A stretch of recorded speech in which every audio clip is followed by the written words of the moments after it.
নমস্কার বন্ধুরা, তোমরা সকলে কেমন আছো? আশা করি তোমরা সকলে ভালো আছো ও সুস্থ আছো। আমার নতুন একটা ব্লগে তোমাদেরকে অনেক অনেক স্বাগত। আর আজ হচ্ছে বুধবার, আর এখন ঘড়িতে বাজে ওই 6:30 মতন। এখন থেকে তোমাদেরকে সাথে নিয়ে আমার নতুন একটা ভিডিও শুরু করলাম। আর হ্যাঁ বন্ধুরা, স্কিপ না করে পুরোটা দেখার অনুরোধ রইল। তো সকাল সকাল ঘুম থেকে উঠেই আমি আজকে স্নান করে চলে এসেছি ঠাকুর ঘরে। আর ঠাকুর ঘরে এসে গীতা পড়ে নিচ্ছি। আজ কিন্তু অনেকটা সকালে স্নান করেছি, আর কাল সারা রাতে আমার ঘুম হয়নি। কারণ কি, আজকে হচ্ছে আমার জীবনের সব থেকে খুশির দিনও বলতে পারো, আর হচ্ছে টেনশন আর ভয়ের দিন। কারণ কি, আজ হচ্ছে সেই দিনটা যে দিনটার জন্য আমি 9টা মাস ওয়েট করছিলাম যে কবে এই দিনটা আসবে। কিন্তু দিনটা যখন চলে এসেছে তখন কিন্তু মনের মধ্যে ভয়গুলো আরও বেশি হচ্ছিল। কাল সারা রাতে সেইভাবে আমার ঘুম হয়নি, কারণ কি এতটা টেনশন হচ্ছিল যে আজকের দিনটা কিভাবে কাটবে বা কীরকমভাবে যাবে। তো সেই ভেবেই কিন্তু আমার সারাটা রাত আমার একটা ফোঁটা ঘুম হয়নি। যদিও বা ভোরের দিকে একটুখানি ঘুমিয়েছিলাম, কিন্তু সকাল সকাল যেহেতু আমাকে বেরোতে হবে তার জন্য আমি আগে উঠে গেছি। আর এদিকে দেখো, তোমাদের সাথে কথা বলতে বলতে আমার গীতা পড়া হয়ে গেছে। আর গীতা পড়ে নিয়ে আমি প্রত্যেকটা ঠাকুরের কাছ থেকে আশীর্বাদ নিয়ে নিচ্ছিলাম।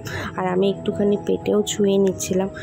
কি বলবো, খুব ভয় হচ্ছিল তো তাই কি করব আমি নিজেও বুঝতে পারছিলাম না।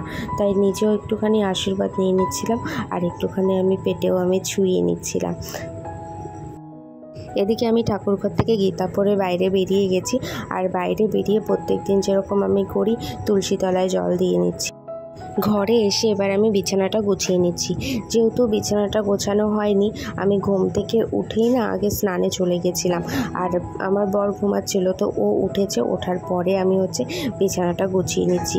এই কাজগুলো আমার করতে ভালোই লাগে, তাও যতই মনের মধ্যে ভয় হোক না কেন, কিন্তু আমি এই কাজগুলো প্রত্যেকটা দিনই করি। তো তার জন্য আজকেও করে নিচ্ছিলাম। আর আজকে করে নিচ্ছি কারণ কি, মা সকাল থেকে রান্না বান্না করছিল। যেহেতু বাড়ির সবাই যাবে, শুধু ভাই বাদে আর ঠাকুমা বাদে আমরা সবাই যাচ্ছি, তো তার জন্য ওদের খাওয়ার জন্য তো রান্না করে যেতে হবে, আর আমরাও খেয়ে যাব। আর আমি তো সকাল থেকে কিছু খাবো না। আমাকে ডাক্তার বলেই দিয়েছিল যে ভারী কিছু খেতে না, শুধু জাস্ট হরলিক্স আর হরলিক্স বিস্কুট যদি তুমি খেতে পারো খাবে, বা মুড়ি খেয়ে আসবে। তো তার জন্য আমি তো আর কিছু খাবো না, কিন্তু সবাই তো খাবে, তো তাদের জন্য রান্না করতে হবে। তাই মা এদিকে রান্না বান্না করছিল, আর আমি এদিকে ঘরটা একটুখানি গুছিয়ে নিয়েছিলাম। ঘরগুলো যদি গুছিয়ে না যাওয়া হয় তাহলে কিন্তু গোছানো হবে না ভুল। ভাই থাকবে, যদিও বা হালকার ওপরে গুছাবে ও, কিন্তু তাও একটা ছেলে গোছানো আর একজন বাড়ির মেয়ে গোছানোর মধ্যে কিন্তু দুটোর মধ্যে আলাদাই তফাৎ আছে। তো তার জন্য আমি এদিকে ঘরটা গুছিয়ে নিচ্ছি। আর ঘর গুছিয়ে হচ্ছে যে স্নান করেছিলাম। আর আমি না জানতাম না যে শ্যাম্পু করতে হয় চুলে, তো এই জিনিসটা আমি ঠিক জানতাম না। তো তার জন্য আমি আর আগের দিন করিনি। তো আমাকে একজন কাকিমা বলেছিল, তার জন্য আমি কি করলাম, ভোরবেলা স্নান করে নিয়েছি আর মাথা ভিজিয়ে স্নান করেছি, শ্যাম্পু করে নিয়েছি। যেহেতু সকাল সকাল এই কারণে বিশেষ করে স্নান করা, না হলে কিন্তু আমার চুলটা শুকাবে না। চুল যদি না শুকায় তাহলে আমার ঠান্ডাটা লেগে গেলে কিন্তু আমার মাথা যন্ত্রণা করবে, এই জিনিসটা কিন্তু আমার আছে।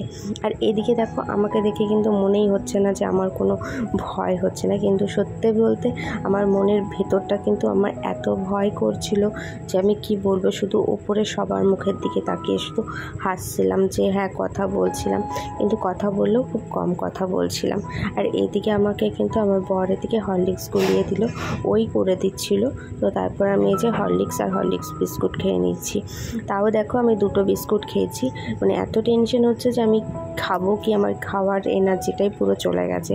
শুধু হরলিক্সটা আমি খেয়েছি, যেহেতু বলেছিল হালকা কিছু খেয়ে যেতে। আর আমাকে সেরকমভাবে ওটি কোনো টাইম বলে দেয়নি, শুধু বলেছিল 10টার মধ্যে নার্সিংহোমে চলে আসতে, আর ডাক্তারবাবু ওইখানে বলে দেবে যে কখন ওটি হবে। তো তার জন্য আমরা ভাবছিলাম হয়তো খুব তাড়াতাড়ি ওটিটা হবে, কিন্তু সেই জিনিসটা আর হয়নি। সেটা ভিডিওটা দেখলেই তোমরা বুঝতে পারবে। এই যে হরলিক্স খেয়ে আমি এবারে রেডি হয়ে নেব, আর বাড়ির সবাইও রেডি হয়ে নেবে খেয়ে দিয়ে। আমি হরলিক্স খেয়ে রেডি হয়ে গেছি, তখন বাজে প্রায় ওই 9:30 মতন। যেহেতু আমাকে 10টার সময় বলেছিল যেতে, তার জন্য আমরা ওই 9:30টার মধ্যে বেরিয়ে গেছি। এদিকে আমি, মা, মাসি, আমার বর, আমার বাবা সবাই মিলেই যাচ্ছি। যতই হাসি না কেন, কিন্তু মনের ভেতরে ভয়গুলো বেড়ে আছে। আর এদিকে আমাদের কলেজের সামনে দিয়ে যাচ্ছিলাম, আর যেতে যেতে শুধু মনে পড়ছিল কলেজের জীবনগুলো, আর শুধু ভাবছিলাম যে আমি ফিরে আসতে পারবো তো, ফিরে এসে আবার এই জিনিসগুলো দেখতে পারবো তো, এই শুধু ভাবছিলাম। এদিকে নার্সিংহোমে পৌঁছে গেছি, আর আমাকে ওটি ড্রেসও পরিয়ে দিয়েছিল, কিন্তু আমার ওটি হয়েছে কিন্তু সন্ধেবেলা। আমি 10টার সময় অ্যাডমিট হলেও আমার ওটি হয়েছিল কিন্তু সন্ধেবেলা। আর এদিকে দেখো স্লাইনের দিয়েও দিয়েছিল, সকালবেলায় কিন্তু স্লাইন দিয়েছিল। আর এই ভিডিওগুলো আমি করিনি, আমার কাকি করে দিয়েছিল। আর এদিকে বাড়ির সবাই বসেছিল, আর এদিকে আমার ভাই আর আমার বর মিলে বসে আছে। আর আমার কাকি জিজ্ঞেস করছিল যে তুমি টেনশন করছো না? এবার ওর ভেতরে ভেতরে কিন্তু টেনশন হচ্ছে, ও কিন্তু সেটা মুখে প্রকাশ করেনি। আমি বেরিয়েছি, আমাকে ওটি থেকে বের করেছে, তারপরেও পুরো কান্নাকাটি করে ফেলেছে আমার সামনে, মানে আমার পুচকুকে দেখে কান্নাকাটি করে নিয়েছে। আর এই ভিডিওটা হচ্ছে পরের দিনের, আমি আগের দিন আর কোনো ভিডিও করতে পারিনি। আমার কি বেবি হয়েছে সেটা তোমাদের সাথে নেক্সট ভিডিওতে আমি শেয়ার করব। আজকের মতো এখানেই ভিডিওটা শেষ করলাম। ভালো লাগলে একটু আমার পাশে থেকো, সাথে থেকো।